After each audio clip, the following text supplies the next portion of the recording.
আমি মিডিয়া দিয়া জরিপ করতে পারি না, পত্রিকা দিয়েও জরিপ করতে পারি না। কারণ যেই পত্রিকা, যেই মিডিয়া আজকে যে দলগুলোর বা দলের পক্ষে ব্যাপকভাবে বলছেন, এরা এই দেশে ছিল আজকে থেকে 16-17 বছর আগেও। তখন এই যে দলগুলোর ভিতরে ওই যে বিএনপির মতো দল, তারাও যথেষ্ট নির্যাতিত হয়েছে, লক্ষ লক্ষ মিথ্যা মামলা হয়েছে, কিংবা 40 লক্ষ আসামি হয়েছে। জামাতেরও নিবন্ধন বাতিল হয়েছে, জামাতও হয়রানির মধ্যে ছিল, তারা নাকি গুপ্তের মতো বেঁচে ছিল। যাই হোক, কিন্তু এই যে দুইটা দল যারা আজকে প্রথম প্রতিদ্বন্দ্বী, মানে প্রধান প্রতিদ্বন্দ্বী হয়েছে, এই দুইটা দল কি ট্রিটমেন্ট পেয়েছিল গত 16 বছর পত্রিকায়? আজকে তো সেই পত্রিকাগুলা, সেই মিডিয়াগুলা রিভার্স হয়ে গেল। আজকে তো সেই মিডিয়াগুলা তাদের দুইজনকেই কাভারেজ দিচ্ছে। কারে বেশি দেয়, কারে কম দেয়, সেই বিতর্ক আমি পরে আসি, বা আমার আসার দরকার নাই। কিন্তু তারা কি সেই কাভারেজ পাচ্ছিল? পায় নাই তো। বেগম খালেদা জিয়ার মতো একজন নেত্রী, মহিলা, মা, আপনি যাই বলেন, যে সবার কাছে গ্রহণযোগ্য ছিল, মাত্র 2 কোটি না 3 কোটি টাকা একটা অ্যাকাউন্ট থেকে আরেকটা অ্যাকাউন্টে রাখছে। এই হইল অপরাধ। সেই অপরাধে নিম্ন আদালত দিল 5 বছর, উচ্চ আদালত দিল 10 বছর। কোথায় ছিল এই মিডিয়াগুলো?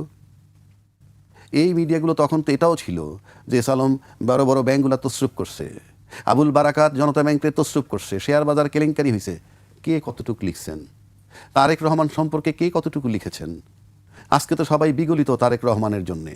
সেই মিডিয়া, সেই পত্রিকা যারা তখন লিখেনি। কাজেই আমি এগুলাকে তেমন কোনো গুরুত্বই দিই না। আমার কাছে মনে হয় এই যে এরা মানে আপনি কোনো আইডিওলজি নিয়ে নাই।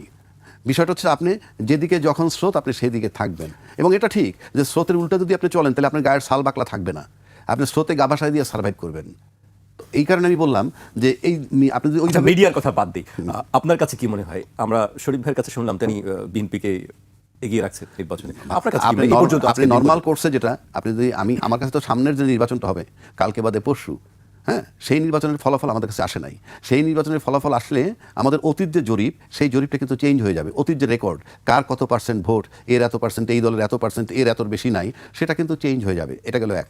2 নম্বর, আমাদের দেশের ট্রেডিশনালি আমরা দেখছি যে দলটা একবার ক্ষমতায় এসে 200 আসন পায়, 180 আসন পায়, পরবর্তীকালে যখন গণেশ উল্টে যায়, আবার একটা নির্বাচন হয়, সে তখন 30 আসন পায় উল্টা দিকে। মানে এমন কোনো মানে কমে যাওয়া দেখি নাই যে 180 পাইছে গত বছর, এই বছর 150 পাওয়া উচিত বা 140 পাওয়া উচিত, ও 30 হয়ে যায়। সে কারণে বলছি, এখানে বহুদিন ধরে একটা কথা আমাদের প্রচলিত আছে, কারচুপি কিংবা ইঞ্জিনিয়ারিং, এটা প্রচলিত আছে।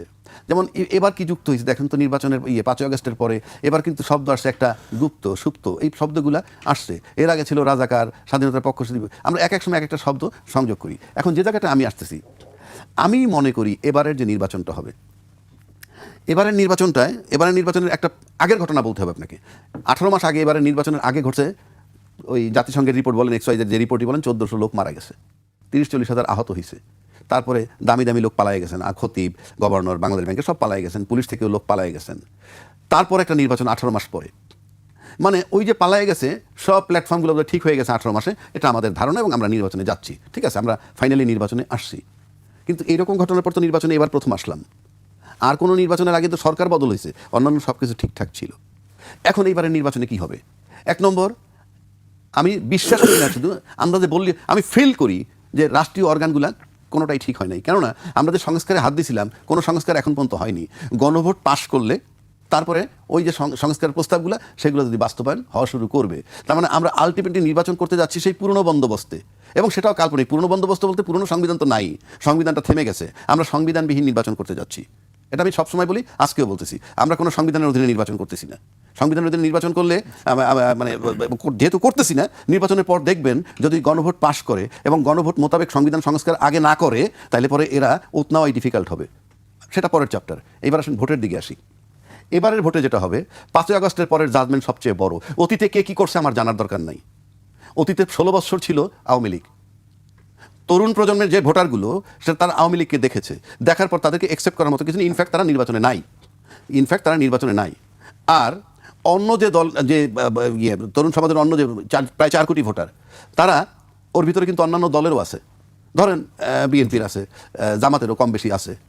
তারা কিন্তু ওই যে তরুণ সমাজের মধ্যে যে দলের সাথে সম্পৃক্ত যেগুলো, তারা কিন্তু তাদের দল ক্ষমতায় দেখে নাই, কিন্তু তাদের যারা পুরনো চাচা, নানা অথবা বড় নেতা, তাদের কাছে কিন্তু দল সম্পর্কে তারা জানছে, অবগত হয়েছে।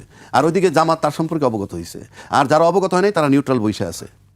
এখন আসেন, তাদের চোখের সামনে যে ঘটনাগুলো ঘটেছে, যে 1400 ছেলে পেলে মারা গেছে, কলেজের ছেলে, একটা কলেজের ছেলে মনে করেন জামাত করে, কিংবা একটা কলেজের ছেলে বিএনপি করে, তাদের চোখের সামনে যখন একটা বন্ধু সহপাঠী মারা গেছে বা তার ভাই মারা গেছে, সে যদি দেখে যে যে দলই